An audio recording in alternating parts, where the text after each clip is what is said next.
Good morning, everybody, and time to let everybody know what is happening. Of course, everybody realize what is happening this weekend. We're remembering Memorial Day, the full weekend, remembering those that have given the ultimate sacrifice for the freedoms that we enjoy today. We have a couple of very special guests joining us in studio right now. First, we have Colonel Mike Won, Public Affairs Officer of the Iowa National Guard. Thank you for being here. And also Michael Vogt, Curator for the Iowa Gold Star Military Museum. Thank you for being here. And so many things going on, Jackie. Absolutely. So that's what we want to talk about, because I know a lot of people come together as friends and family, enjoy this weekend together, but we want to make sure people really truly understand what we should be just taking a moment and understanding about Memorial Day. Memorial dates back to May of 1868 when an organization called the Grand Army of the Republic, which was made up of Civil War Union veterans, had an event at Arlington Cemetery to honor the fallen from the Civil War.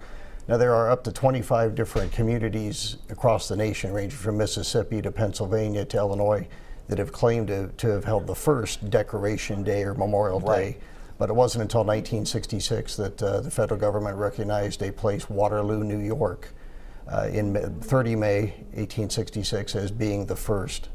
That's the first federal. That's debatable. That's Now, was it still the first recognized. Now, was it still called Decoration Day back then, or was it Memorial Day then? It becomes Memorial Day in 1971. Okay. When it is set as the last Monday in the month. Prior to that, it had been held on the 30th of May every year. Okay, regardless of what day it fell on? Correct. Okay. Correct, yeah.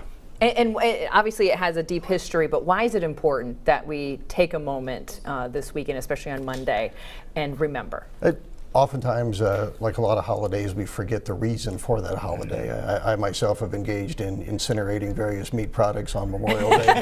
But we need to. It's a tradition. It is. Yeah. But remember that the tradition actually goes back to recognizing the fallen, beginning with the Civil War. After World War I, Decoration Day became an opportunity to recognize all of America's fallen, past and present.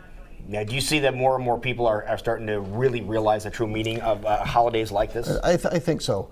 The Memorial Day event at Camp Dodge, I think this will be our 12th, maybe 13th year that we've hosted it back there. Van and Bonnie come out and broadcast live. A former public affairs officer, Colonel Bob King, was a high school classmate of Van Harden. Oh, okay. And they were talking one time, and they were discussing how people are sort of losing sight of what the meaning of Memorial Day is. And they were invited to come out to the museum. They enjoyed it. Can we come back next year? And so it's been a 12, maybe 13-year tradition since then. Okay, so that will continue, and we'll give you some of the details on that coming up here in a little bit. But a bunch of different activities are scheduled all weekend long, aren't they? Yes, the museum will be closed Saturday and Sunday, but Monday we will have a variety of things. Van and Bonnie go on the air at 4:59. They'll broadcast live until 9. A variety of guests. The governor will speak. The current adjutant general will speak. Mike Won's got a segment there as well. Some of the command and leadership of the Guard will be there to give briefs on the Guard and what's going on. And lots of things to do. There will be reenactors representing different periods from the Civil War up through Vietnam, and plenty to do. Weather's questionable, but there'll be plenty to do, plenty to see, and lots of room for everyone nonetheless. And if you're hungry, show up early from 6 to 9. We host a free breakfast up at the Pool Pavilion.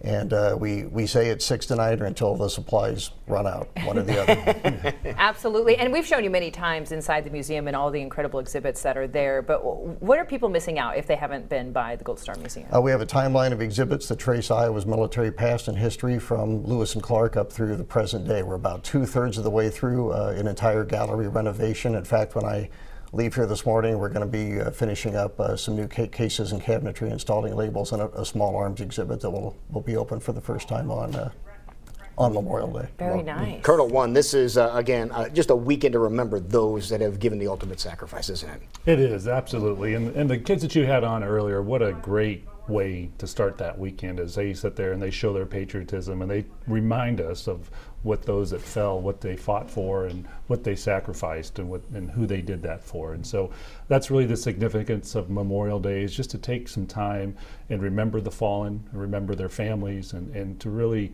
show appreciation for what they did for all of us. Now, how early in your life did you realize that military service is the route that you wanted to take?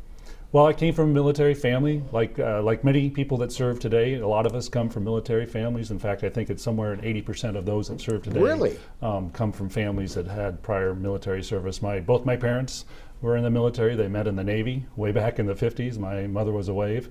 And so it was always one of those things that was just part of our family. And I had 2 brothers that served, one in the Marines, one in the Navy, and I'm kind of the black sheep that went into the Army. But it's been a great career, and it's just been a very fulfilling opportunity. Now, seeing that you're from a military family, this is a perfect question. And how did you recognize Memorial Day from a military standpoint, from a military family standpoint? Well, much like many people do, and I kind of grew up with older relatives, and they still called it Decoration Day. It was going out and decorating the graves of the fallen, family members. It was kind of that start of the summer season, but it was time to go out and really remember. And so, just like many people across the country that did back when I was growing up and do today, we would go out and visit the graves and take a moment to remember. Now, for those people that may not have a direct connection to someone that we may have lost in the military to remember on Memorial Day, what do you suggest for those people that still want to show their respect? Yeah, well, of course, the Camp Dodge Gold Star Military Museum is a great place to do that, but really across the state, a number of veteran service organizations will put together ceremonies in communities across the state.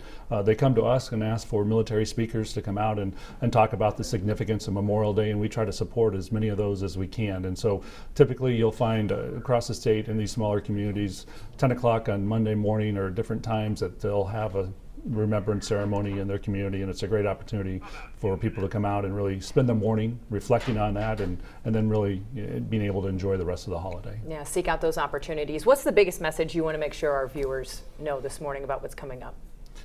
I think it's just to remember the fallen, to show appreciation for what they sacrificed for us. They give up their todays so that we could really enjoy our tomorrows.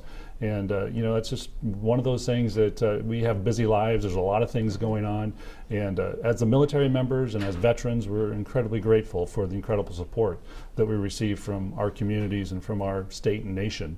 And I just really appreciate what they do to remember our fallen. Now, explain how important it is to the families that may have lost somebody, of others showing their respect for those that we lost. And that's one of the most important things that we do as the military is, and really as citizens of our country, is to remember those families.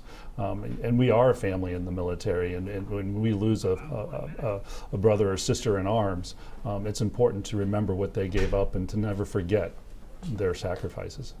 Absolutely. All right, so remind us again, we can all come together on Monday. Correct. Pancakes and some other incredible things happening that people can partake in. Yeah, exactly. Okay, so one more time before we go. Tomorrow and Sunday, the Gold Star Military Museum is not open, correct? Correct. Okay, so keep that in mind for those people that may want to plan to go out there. But Monday is the exception to the rule. Monday, 4:59, Van and Beinecke on the air. The doors open. Breakfast opens at 6 at the Pool Pavilion. We'll run until 9 a.m. or until supplies run out. And the events conclude at 1 p.m. in the afternoon. So come on out, join us. And Van and Bonnie and WHO AM 1040, they will be at the museum itself. Correct. But the food's going to be at the pool. Pool Pavilion. Okay. If people have never been there before, do you have any special instructions? 'Cause I know you need to bring an ID or something like that, correct? Yeah, usually you need an expired photo ID to get into base.